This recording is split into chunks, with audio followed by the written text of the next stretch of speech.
A billionaire returns home from the UK, ready to take over his grandfather's law firm. But then, he meets a 5-year-old girl with the exact same birthmark as him. Who is she? Why does she have his mark? Stay tuned to Innocent Stories to unravel this shocking mystery. When he asks who her father is, her answer shakes his entire world. If you're just tuning into Innocent Stories, please subscribe, give this video a thumbs up, and let us know where you're watching from in the comments below. Grace stood frozen in the doorway of her off-campus apartment. It was supposed to be a surprise visit. She had just finished her final year defense, the last hurdle before graduation, and she was excited. So excited, she didn't even change out of her black and white presentation outfit. Her plan was simple: grab Josh, her fiancé, and celebrate over suya, malt, and wedding talk. They were getting married in a few months. The families had started preparing. She had even picked out colors for the bridesmaids' dresses. But now, standing at the door, Grace felt the floor vanish under her feet. There, in the living room, sat Josh. And right next to him, curled into his side with her head on his shoulder, was Rachel, her closest friend, her maid of honor. The air was stuffy. The curtains were drawn. A half-empty wine bottle sat on the table. Rachel was wearing one of Josh's t-shirts, loose, like she had slept in it. Josh's hand was still resting on her bare thigh. Grace didn't need an explanation. She had walked into the aftermath. Her fingers clenched around the file she was still holding. Josh's eyes widened when he saw her. Grace. Rachel flinched upright. You didn't say she was coming back now. That one sentence was enough. Grace's heart cracked so loudly, it echoed in her ears. I was coming to tell you I passed, she said, her voice barely above a whisper. My final defense. I passed it. Nobody spoke. Rachel slowly adjusted her shirt.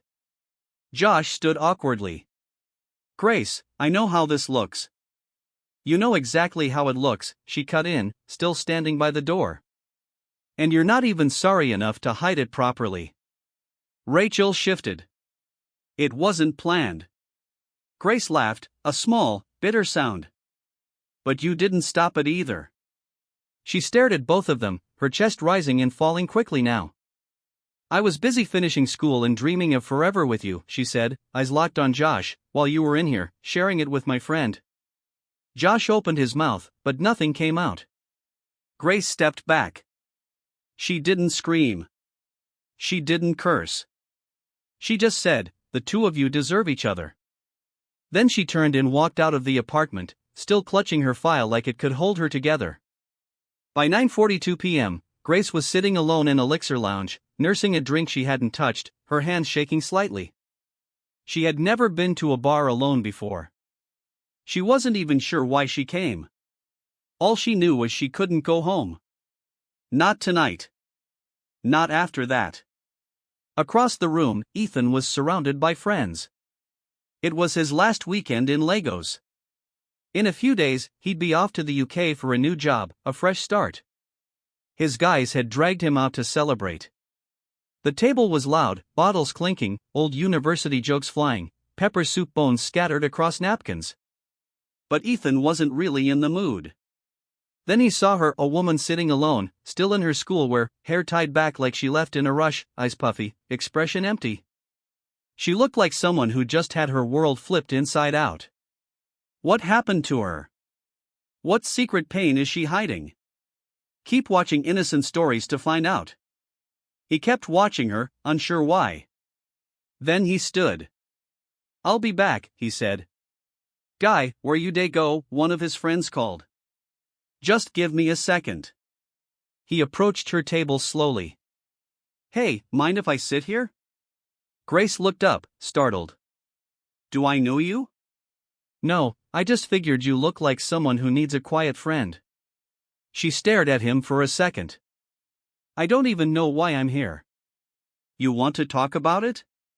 She looked at her drink. I just walked in on my fiancé and my best friend together.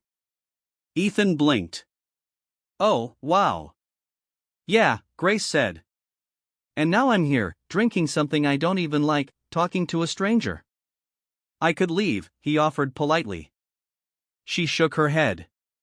No, it's fine. You're better company than my thoughts.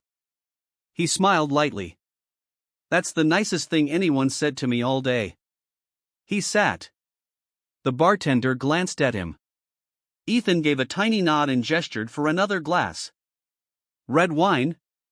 Sweet. She looks like she needs sugar more than fire. Grace raised an eyebrow but didn't speak. When the wine came, he poured gently and pushed her glass closer. Not every day burn. Sometimes, just breathe. She finally looked at him. You sound like a therapist. Just a guy who knows what heartbreak tastes like.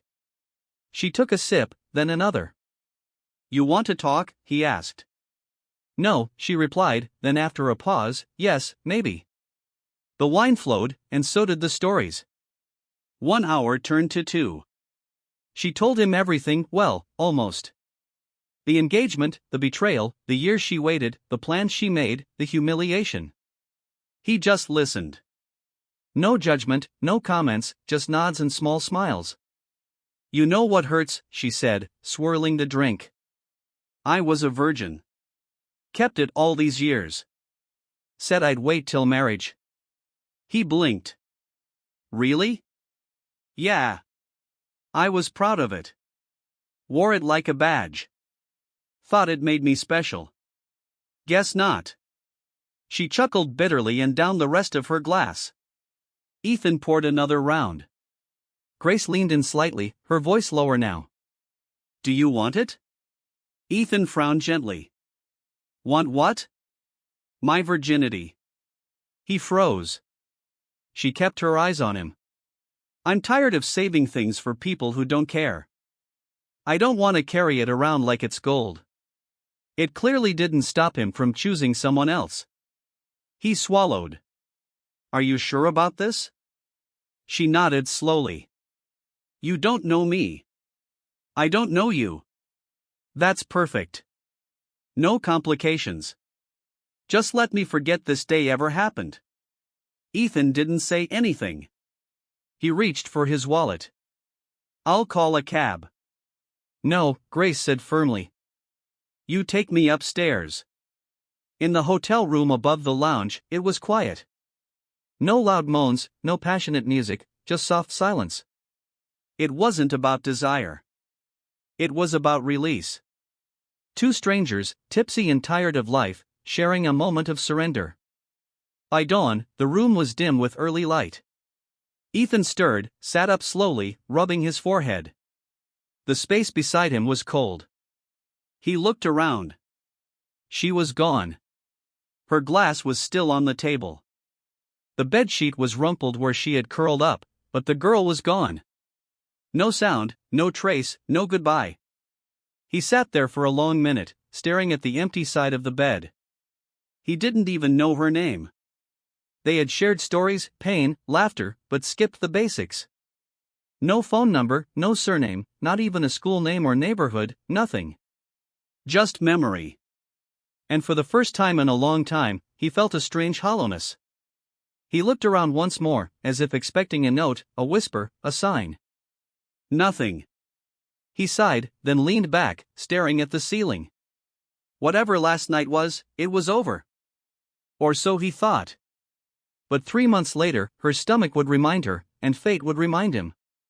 Ethan came downstairs just before sunrise, rubbing the back of his neck, trying not to look like a man searching for someone he barely knew. But he was.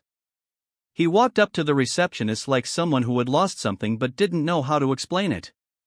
Good morning, he said quietly. The woman I came in with last night, did she leave anything? A message? A name? The receptionist didn't even look up. She left early. Didn't speak to anyone. Ethan nodded slowly. No name, no number, no clue, just one night. And a girl that slipped away like a ghost. Grace returned to her hostel just before 7 a.m., walking slowly, like someone coming back from a bad decision. Her blouse was wrinkled. Her hair was slightly out of place. Her eyes were tired and puffy, like she hadn't slept, which she hadn't. She locked the door behind her and just stood there in silence. The guilt was already waiting for her inside the room. She sat on her bed and stared at the wall, like it had answers. Her heart was still sore from Josh and Rachel. The betrayal had shaken her to the bone. But now this, she had slept with a man she didn't even know. She didn't ask his name. She didn't take his number. She didn't even know if he lived in the country or just flew in for one night of mischief. Grace groaned and buried her face in her hands. What were you thinking, Grace? What nonsense heartbreak makes you lose your whole brain? She wanted to rewind time, take back the wine, the tears, the decision, but she couldn't. She sat in that guilt for a while, let it marinate. Then she stood up, exhaled, and muttered, "We move." She had things to pack, final clearance, defense results to collect. No time to be dragging regrets like wet jeans. A few days later, she was back home. And that's where part 2 of her punishment began. Her mother didn't even wait for her to enter the living room properly. "You and Josh are no longer getting married. So, what happens to the money we gave Auntie Chinyu for Asoebi?" Grace blinked. "Mommy, don't mommy me. You mean after all the fasting and prayer we did on top this relationship, the boy still left you for Rachel? That broomstick girl that failed jam 3 times? Grace dropped her bag quietly. Her father was sitting on the couch, like a judge on a corruption panel. He didn't say a word at first, just kept shaking his head slowly. Then finally, he looked at her and asked, "What are you going to do with your life now?" Grace opened her mouth to speak, but her mother jumped in again, softer this time, but still firm. "You need to move on. Clean your face. Lift your head. Start preparing for law school." A long silence followed. Grace simply nodded and walked quietly to her room. But the real drama started 4 weeks later when Grace missed her period. She didn't panic at first. She told herself it was stress, hormonal, emotional wala, until 1 month became 2. Then nausea joined the chat. One morning, she stood in the bathroom with 3 test kits lined up like criminals. Each one blinked at her with 2 bold pink lines. She sat on the floor, silent. Then she screamed. Not the scream of fear, but that slow, painful, "I've ruined my life" type of scream. When her parents found out, all hell broke loose. Her mother went straight to the backyard and started shouting into the air, like a village widow in an Hollywood film.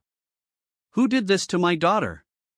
God of Elijah, fire, thunder, slap his destiny." Her father packed her box again without a word.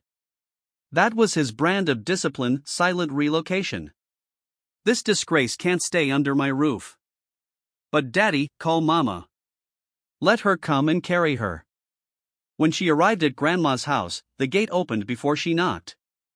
Grandma stood there with sunglasses, wrapper tied like a queen, sipping Zobo from a fancy cup. She looked at Grace from head to toe. "So, you brought scandal to my door." Grace's eyes welled up. "Grandma, I'm sorry." Grandma sipped again.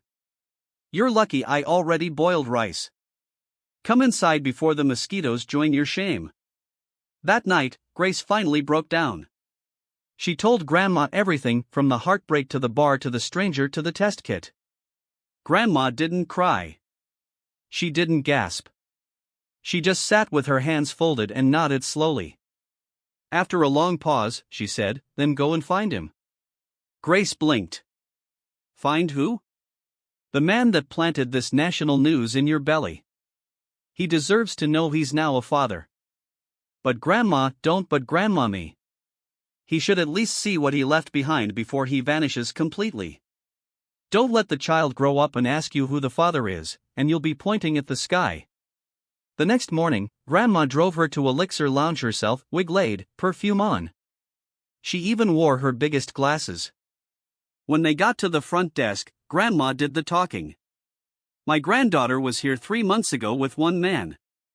We are not disturbing you. We just want his name. We want to greet him, nothing more." The receptionist didn't even blink. "Ma, we don't give out customer information. It's against policy." Grandma leaned forward, removed her glasses. Do you know who I am? Ma, please. Even a name? Just the name of the man that has changed my granddaughter's destiny? Ma, please. God will judge you. Grace pulled her back gently. Grandma, let's go.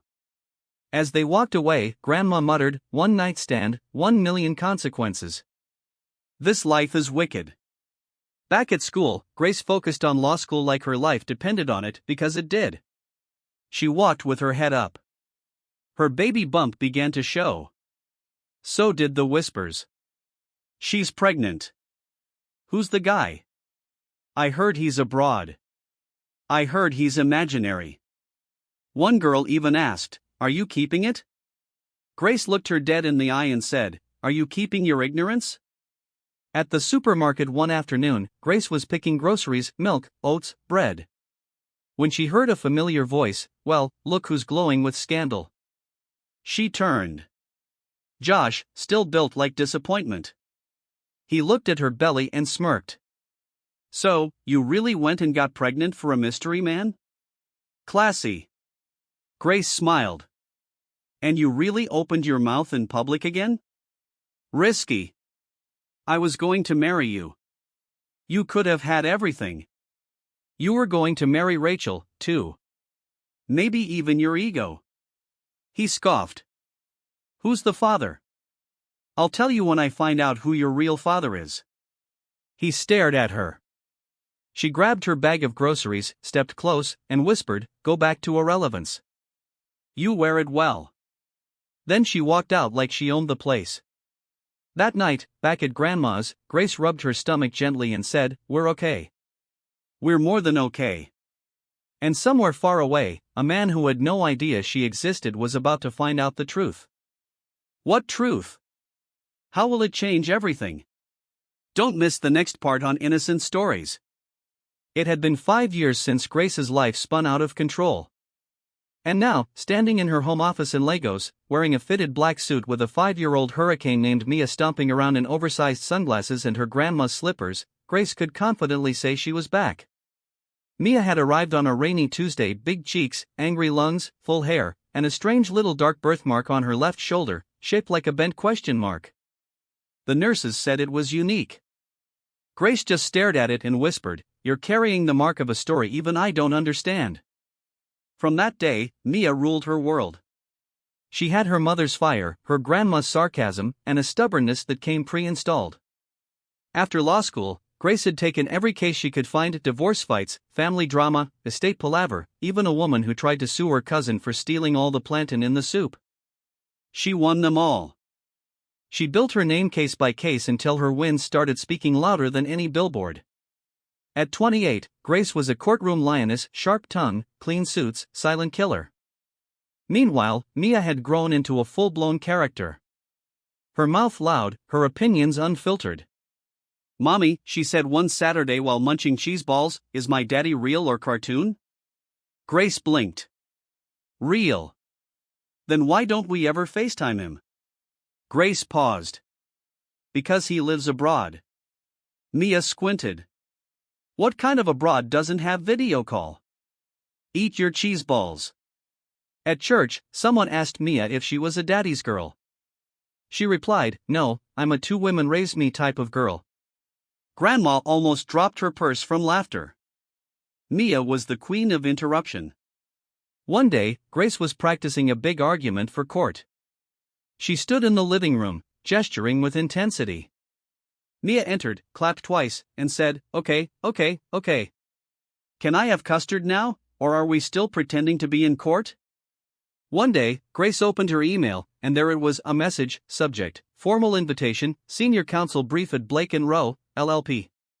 It was one of the top 3 law firms in the country: biggest courtroom battles, VIP clients, national cases.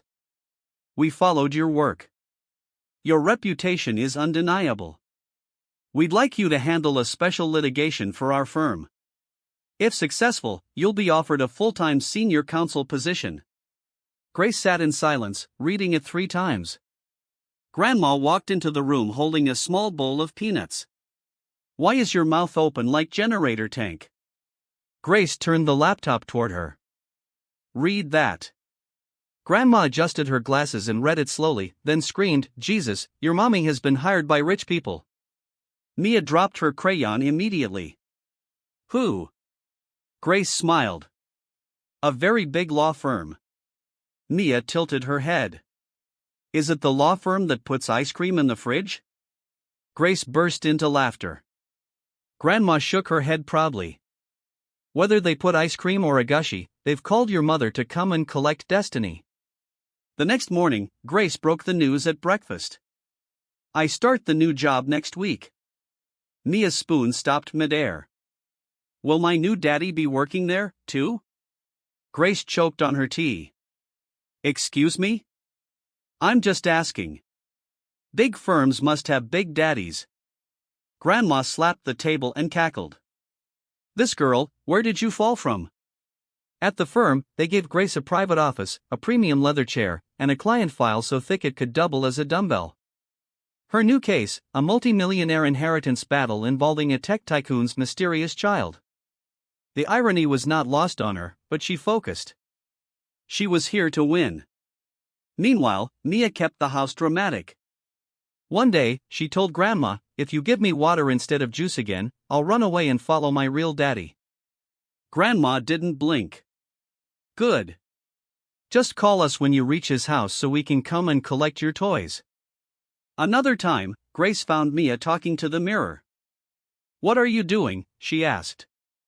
Practicing my speech for when Daddy comes back from abroad. I need to greet him properly. Grace exhaled. Mia, I'll just say, hi, I'm Mia. This is my birthmark. Why did you disappear? Then I'll collect ice cream. But it wasn't always jokes. Some nights, Grace would find Mia sitting on the couch alone, hugging her teddy. Are you okay? I'm just thinking about what my daddy is and why he doesn't know I exist. Grace sat beside her, her heart heavy. I don't have the answer yet, she whispered. But one day, I'll tell you everything. Mia nodded, then said, he better be handsome, or I'll block him. Grace snorted. Where did you learn that? Grandma. A few days later, Mia came home from school with her lips pushed out and her eyes watery. Grace noticed immediately. Mia, what happened? Mia sniffed. Chelsea said I'm the only person in class that doesn't have a daddy. She said maybe I was made in a lab. Grace's chest tightened. She pulled Mia close, wrapped her arms around her, and kissed her forehead gently. You are not a science experiment. You are my baby. The best decision I've ever made. And you have a daddy. He's just not here yet. Mia looked up. Do I still have to greet Chelsea tomorrow? Absolutely not. The next morning, Grace walked Mia to school herself and politely asked to speak with her form teacher. Miss Janet welcomed her into the office with a small smile. Actually, I was hoping to speak with you, too. Grace tensed. Is Mia all right? Oh, she's perfectly fine. But, well, there was a small situation yesterday. Grace sat forward slowly. What kind of situation? Miss Janet opened a folder, sighed, then leaned in like she was about to gist her friend. Chelsea made a comment about Mia not having a daddy. And before I could step in, your daughter stood up calmly with full confidence. Grace blinked. What did she say? Miss Janet held back a smile. She said, my mommy is a lawyer. If you talk to me like that again, she will arrest your whole family, send you to jail, and throw the keys into the Atlantic Ocean. Grace's eyes widened. She didn't stop there, Miss Janet continued. She added, go, and mind your missing tooth. You still fail your homework even though you have a daddy. Grace's mouth dropped slightly. She said all that? Miss Janet nodded. Then she told the others not to laugh, or they would be reported too. Then she sat down and started eating her biscuit like nothing happened. Grace cleared her throat, doing her best not to laugh. Thank you for handling it well, but please, let's make sure no child gets mocked again. Absolutely. We're on it. Grace nodded, walked out of the office, got into her car, closed the door, and exploded with laughter. She said homework and Atlantic Ocean. She wiped tears from her eyes, shaking her head. Who raised this child? Then she smiled softly, full of pride. My Mia, small in size, loud in courage. That afternoon, Grace walked into her new office at the firm, confident and calm. There was no noise in her spirit. She had battled pain, raised a child alone, rebuilt herself from the ground up. Now she had an office with her name on the door and a tiny warrior at home with enough mouth to take on the world. It had been 6 years since Ethan Kingsley left Nigeria for the UK. He didn't leave because of heartbreak or some unfinished emotional mystery. He left because of work. He had received a top-tier legal offer from a prestigious international firm in London. It was everything he wanted at the time: career growth, global exposure, fresh air. And yet, there was one thing he couldn't shake. That one night, that girl, the mystery woman who came into his life with tears in her eyes, fire in her mouth, and disappeared before sunrise. She never told him her name. She never left a note. She just vanished. And for some strange reason, he never stopped thinking about her. It was about 2 years into his stay in London when he finally opened up to his friends about it. They were sitting at a rooftop bar, Ethan, Joel, and Tom, laughing over drinks after work. Joel leaned forward with his usual mischief. Bro, serious question. When last did you even talk about a woman? Tom nodded. No girlfriend stories, no situationships, just you and your boring courtroom wins. Ethan smirked. I had a one-night stand the week before I moved to London. Joel nearly choked on his beer. What? You, Ethan, plan everything, Kingsley? It was different. Tom raised a brow. Okay, go on. She was heartbroken, hurt. We talked. One thing led to another. She spent the night and left before I woke up. No name, no contact, nothing. Joel blinked. Hold on. You didn't get her name? No. Tom leaned back, laughing. Maybe she ran away because you were horrible in bed. Joel clapped his hands. Exactly. What if she rated you 1 star and dipped before sunrise? Ethan rolled his eyes. You people are stupid. But you haven't forgotten her, Joel said, narrowing his eyes. It's been years, and you're still bringing her up. Ethan paused. I haven't forgotten. No. Why? You barely knew her. I don't know. I just remember how she looked like she was breaking on the inside but pretending to be fine. There was a short silence. Then Joel raised his drink. To the nameless mystery woman who flipped our guy's brain and vanished like a magician. They all clinked glasses, but only Ethan knew the truth. It wasn't about the sex or the mystery. It was the feeling. That night mattered. He just didn't know why. Meanwhile, Grace was negotiating with her 5-year-old like she was talking to HR. It was a public holiday, so there was no school. Grandma had traveled to the village last week for a burial and wasn't picking her calls. Then this morning, the babysitter sent a voice note with a weak voice and background vomiting. Grace looked at her daughter's small face and almost cried. Mia, please don't do this to me. They were standing in front of the staff daycare on the first floor of her office building. Mia had refused to go inside. I don't want to stay here, Mia said firmly, hands on hips, her forehead wrinkled like someone filing a complaint. Grace was already sweating. What is it again? Mia pointed across the daycare. That boy over there has been crying since we entered. He drooled on his own shoe, Mommy. On his shoe.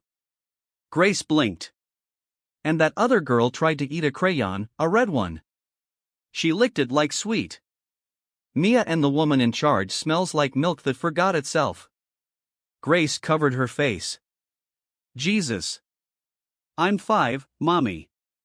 I shouldn't be around people that chew crayons. Grace bent down and held Mia's face. Listen to me. Grandma is not here.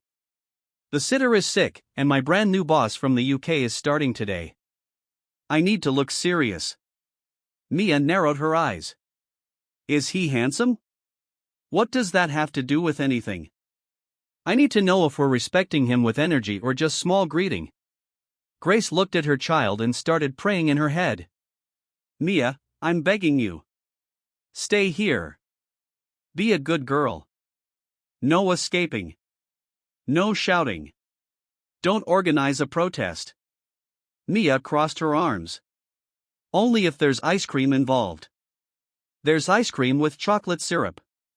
Yes. Rainbow sprinkles? Yes. The cone that looks like birthday cap? Yes, gummy worm.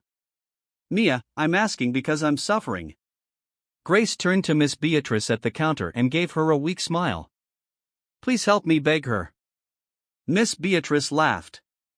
Don't worry, we'll take care of her. Mia finally walked in like someone entering house arrest. She picked the corner chair near the window and sat down with a dramatic sigh. I'm only staying here because I love you, she said. And because you promised double syrup. Grace got into the elevator to the 7th floor, looked at her own reflection, and shook her head. This child didn't come to this world to play. Mia was quiet for 7 minutes. That was a record. She sat in the corner of the daycare, drawing a dinosaur with 3 legs and 1 giant eyebrow. Then she saw it. A red balloon floated out from the playroom and rolled into the hallway. Her eyes followed it, then her legs. Before Miss Beatrice could say, Mia, where are you going?, the girl had already escaped through the glass door. Mia chased the balloon down the wide office hallway like it owed her money. It bounced once. She giggled. It floated toward the main lobby. She followed it, then bam! She bumped into something tall, firm, and serious and landed on the ground with a dramatic ow. A tall man bent down immediately. Oh my God, are you okay? Mia looked up at him. You walk like you're going to war. Ethan blinked. He didn't expect that. I'm sorry, he said quickly. Are you hurt? I'm fine. My dress is strong, she said, dusting herself like a warrior. What are you doing here by yourself? He asked. Where's your mom? She's working, Mia replied proudly. She's the best lawyer in this office. Ethan chuckled. Really? What's her name? My mommy's name is. She paused, then squinted. Wait, who are you? Ethan smiled. I'm Ethan. I'm the CEO of this company. Mia gasped. You're the big boss. So, you're rich? Something like that. I like you already. Please be nice to my mommy. She works too much and forgot my juice box 2 times last week. Ethan laughed. Then Mia scratched her shoulder, and her dress shifted slightly. That's when Ethan saw it. A birthmark, dark, curved, exactly like his. His smile dropped. He stared, looked at her again, looked at the mark again, his chest tightened. Who's your daddy? He asked quietly. Mia tilted her head, about to answer. Sir. His PA came running down the hallway. The board meeting started 20 minutes ago. Everyone's waiting for you. Ethan blinked. Oh, right. He turned back quickly. Wait, what's your mommy's name again? Mia smiled sweetly. I'm Mia. My mommy is Grace. Yeah, she's the best lawyer in this whole company. Ethan just stood there. Grace. As he slowly walked off toward the elevator in shock, Mia adjusted her dress and turned back toward the daycare like it was just another Tuesday. That's when Miss Beatrice finally caught her. Mia, where did you go? I was chasing a balloon, Mia said calmly. Then I met the CEO. He's rich. I told him to be nice to my mommy. Then she walked back into daycare like she didn't just change someone's life forever. Who is Mia's father? Will Grace and Ethan ever meet again? What happens next? Find out in the next episode on Innocent Stories. Subscribe now, hit the bell, and stay tuned until we bring the next episode your way.